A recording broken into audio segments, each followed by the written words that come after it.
I'm a mom, of course, sinisigurado kong maganda ang quality na ginagamit na diaper ng mga anak ko. Kaya naman, naghanap talaga ako online ng quality diaper pero mura na magagamit ng mga anak ko. And this is it mga mare.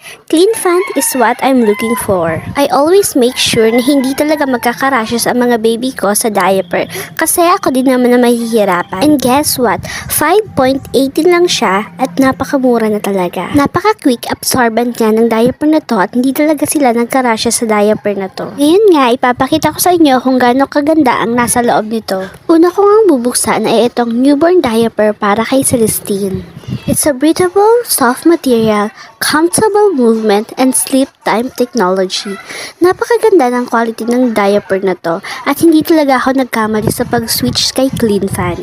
Meron din siyang wetness indicator, double leaf guard, no more leakage talaga, and high back waist.